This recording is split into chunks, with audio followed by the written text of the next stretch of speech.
नमस्कार, मेरा नाम है आदित्य कुमार और आपने देखना शुरू कर दिया है सी पोस्ट। कोलकाता लेडी डॉक्टर हत्याकांड, रात के 12 बजे से सुबह तक वहां पर क्या क्या होता है, सीसीटीवी फुटेज के जरिए तमाम वो जानकारियां मैं आपके सामने रखने जा रहा हूं जो आपका कलेजा भी थर्रा देगा। जी हां, मैं आपके सामने वो सच्चाई रखने जा रहा हूं जो सीबीआई के जांच पड़ताल में सामने आया है।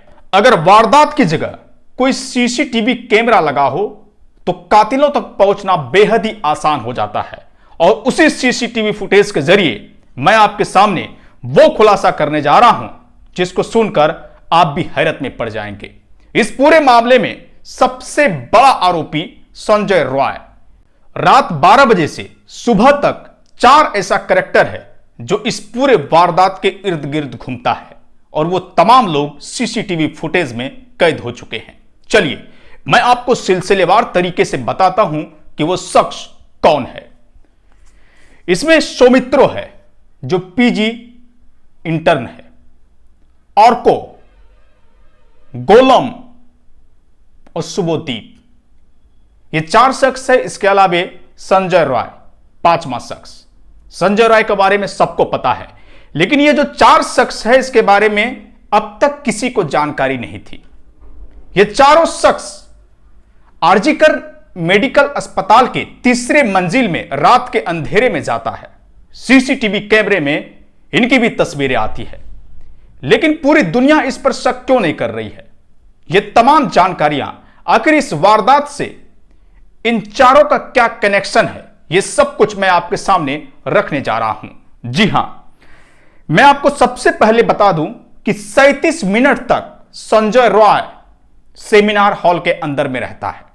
37 मिनट के दरमियान ही यह कांड होता है, लेकिन 4 शख्स सौमित्रो, ऑर्को, गोलम और सुबोदीप, ये 4 ऐसे शख्स हैं जिन पर शक की सुइयां जा रही है और सीबीआई इनसे पॉलीग्राफ टेस्ट भी करा चुकी है। जी हां, पॉलीग्राफ टेस्ट में क्या कुछ आया है मैं आपको अगले वीडियो में बताऊंगा, लेकिन ये चारों शख्स क्यों मायने रखता है, चलिए परत दर परत इस राज को खोलते हैं। लेडी डॉक्टर, पीड़िता डॉक्टर, जो लगातार 36 घंटे तक ड्यूटी कर रही थी। 36 घंटे का शिफ्ट होता है क्या इस देश में? आपका जवाब आएगा नहीं, लेकिन लेडी डॉक्टर लगातार 36 घंटे से अस्पताल में काम कर रही थी, उनकी ड्यूटी थी। 8 अगस्त की रात 12 बजे रात के पहले ही 3 शख्स मिलकर डिनर करते हैं, यानी कि रात का खाना खाते हैं। उसमें ऑर्को और सुमित्रो, ये 2 लोग लेडी डॉक्टर के साथ भोजन करते हैं और 12 बजे रात को सेमिनार हॉल में पहुंचते हैं। सेमिनार हॉल के अंदर में ये तीनों एक साथ 12 से 1:30 बजे तक रहते हैं। आखिर 12 से 1:30 बजे तक क्या होता है मैं आपको यह भी जानकारी देता हूं। चूंकि उस दिन ओलंपिक चल रहा था और नीरज चोपड़ा का जो जेवलिन थ्रो है उसका गेम चल रहा था। 12 बजे रात से 1:30 बजे रात तक उन लोगों ने जेवलिन थ्रो नीरज चोपड़ा का देखा। इसके बाद 1:30 बजे के बाद जो वो दोनों इंटर्न हैं, ये दोनों इंटर्न जो है ये लेडी डॉक्टर से जूनियर है, दोनों फर्स्ट ईयर के हैं और लेडी डॉक्टर जिनकी मौत हुई वो सेकेंड ईयर की है। ऑर्को और सुमित्रो सेमिनार हॉल को छोड़कर बगल में ही स्लीपिंग रूम रहता है, वहां पर चले जाते हैं और जो लेडी डॉक्टर है जिनकी मौत हुई है वो सेमिनार हॉल में ही रेस्ट करती है। फिर असली कहानी यहां से यह शुरू होता है कि जो 3री मंजिल है, यह सब कुछ अस्पताल के 3री मंजिल में हो रहा होता है। 3री मंजिल में सेमिनार हॉल, स्लीपिंग रूम और एक जांच घर भी होता है। और उस जांच घर में उस रात के अंधेरे में कौन सा शख्स आता है यह भी मैं आपको बताऊंगा। और ये दोनों ऑर्को और सौमित्रो स्लीपिंग रूम जाने के बाद क्या करते हैं यह भी मैं आपको दिखाने जा रहा हूं। जो स्लीपिंग रूम है, स्लीपिंग रूम इसलिए होता है कि जो भी स्टाफ है वो आराम करना चाहे तो स्लीपिंग रूम में आराम कर सकते हैं। और सेमिनार हॉल बाकायदा कार्यक्रम के लिए बनाया गया था, लेकिन लेडी डॉक्टर ने उस दिन उसे आराम के लिए चुना और वो दोनों जो जूनियर, इनसे जो जूनियर थे, 1 साल जूनियर थे, दोनों को स्लीपिंग रूम भेज दिया ताकि वहां वो लोग आराम कर सके। इसमें दूसरी चीज ये है कि स्लीपिंग रूम का जो इस्तेमाल है वो रोगी के जांच के लिए भी किया जाता था। स्लीपिंग रूम का इस्तेमाल उन लोगों के लिए किया जाता था जिन्हें नींद नहीं आती। ऐसे मरीजों का जो टेस्ट है उसी स्लीपिंग रूम में चलता था। संयोग यह था कि उस रात स्लीपिंग रूम में एक मरीज का टेस्ट हो रहा था, इसलिए 1:30 बजे तक ये सौमित्रो और ऑर्को सेमिनार हॉल में रुके थे। जब 1:30 बजे टेस्ट खत्म हुआ तो स्लीपिंग रूम चले गए। और तीसरी चीज इसमें यह है कि उसी 3rd फ्लोर पर एक जांच कमरा रहता है। जांच कमरे में रात के करीब 2:30 बजे जो शख्स आता है उनका नाम है गोलम, जो कि उसी अस्पताल के हाउस स्टाफ है। गोलम जांच करके फिर निकल जाते हैं। यह भी तस्वीरें सामने आई। लेकिन इस दरमियान लेडी डॉक्टर की हत्या कैसे हुई, अब तक कुछ समझ में नहीं आया होगा। चलिए मैं आपको समझाता हूं। लेकिन इस पूरे मामले में जो एक सवाल लोगों के जहन में था कि पहली बार लेडी डॉक्टर की लाश को उस सेमिनार हॉल के अंदर किसने देखा था, तो इसका जवाब मिल चुका है। उस शख्स का नाम है ऑर्को। यह वही ऑर्को है जो स्लीपिंग रूम में रात में आराम कर रहे थे। सुबह जगे, कुछ दिमाग में मन में आया होगा, वो सेमिनार हॉल गए, फिर उन्होंने लाश को देखा और जिसके बाद वो अफरा तफरी करके वहां से भागे और अस्पताल के तमाम लोगों को उन्होंने जानकारियां दी। लेकिन इस पूरे मामले में जो एक बात समझ में नहीं आ रही है, ये बात वो है कि सेमिनार हॉल के अंदर में जब लेडी डॉक्टर की हत्या की जाती है, उनके साथ ज्यादती की जाती है, तो शोर तो उन्होंने मचाया होगा। तो आसपास में सो रहे इंटर्न जो है उन तक आवाज क्यों नहीं गई? इसका जवाब है कि जो सेमिनार हॉल है वो साउंड प्रूफ था। बाकायदा वहां पर अमूमन कार्यक्रम हुआ करते थे, अस्पताल को डिस्टर्ब ना हो इसलिए उस हॉल को साउंड प्रूफ रखा गया था, बाहर आवाजें नहीं जाती थी। यह बात क्लियर हो गया। लेकिन इन चीजों में यह बात जानना बेहद जरूरी है कि उनकी हत्या कितने बजे हुई, हत्या किसने की।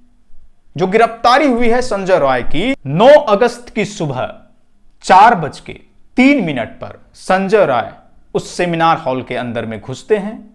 वहां पर लेडी डॉक्टर सो रही होती है और बताया जाता है कि वारदात को उसी वक्त अंजाम दिया जाता है। जो पोस्टमार्टम रिपोर्ट में चीजें सामने आई है, पोस्टमार्टम रिपोर्ट कहता है कि 4:15 से 4:40 तक के बीच में उनकी हत्या की गई है।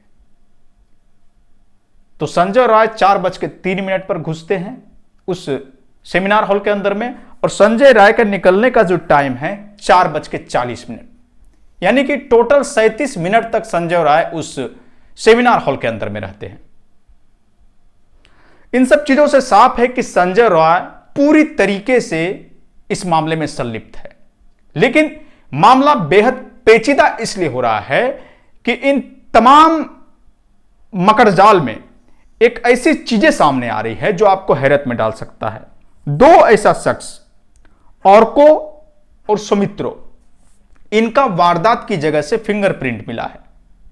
तो अब शक यहां पर यह पैदा हो रहा है कि वारदात के बाद क्या इन्होंने सबूतों को मिटाने की कोशिश की, या फिर इनका फिंगरप्रिंट वहां घटना होने के बाद जब अस्पताल के तमाम लोग वहां पर पहुंचे तो फिंगरप्रिंट वहां पर अनजाने में आ गया। यह वाकई में बड़ा सवाल है, और इसी सवाल को जानने के लिए सीबीआई ने इन दोनों का भी पॉलीग्राफ टेस्ट कराने को सोचा है, और शायद इनका टेस्ट चल भी रहा है। यानी कि क्लियर है कि सौमित्रो, ऑर्को, गोलम और सुबोधदीप, इन चारों का पॉलीग्राफ टेस्ट चल रहा है। इसके अलावा संजय रॉय और अस्पताल के प्रिंसिपल संदीप घोष, 5 ऐसे लोग हैं जिनका 6 ऐसे लोग हैं जिनका पॉलीग्राफ टेस्ट चल रहा है। पॉलीग्राफ टेस्ट में जो भी जानकारियां आएगी वो जल्द मैं आपको अपडेट कराऊंगा। लेकिन अब ये पूरा मामला मकड़ी की जाल की तरह उलझता हुआ दिख रहा है। बहुत ऐसी चीजें, बहुत ऐसा एंगल सामने आ सकता है जो वाकई में इस वारदात को एक नई दिशा दे सकता है, क्योंकि 2 लोगों का यहां पर फिंगरप्रिंट मिलना, जिसने आखिरी बार लेडी डॉक्टर के साथ भोजन किया था, वो भी वाकई में इस पूरे वारदात में मायने रखता है। और उनकी मौत के बाद अस्पताल प्रबंधन का जो रवैया रहा, यह भी शक के दायरे में है। और वहां के प्रिंसिपल, वो तो शुरुआती दौर से ही सवालों के घेरे में है। दोस्तों, लेडी डॉक्टर की मौत अब तक क्लियर नहीं है, यह अभी भी रहस्य बना हुआ है, इसलिए सीबीआई के पसीने छूट रहे हैं। इतनी आसानी से नहीं कहा जा सकता कि इस पूरे मामले में केवल संजय रॉय ही है।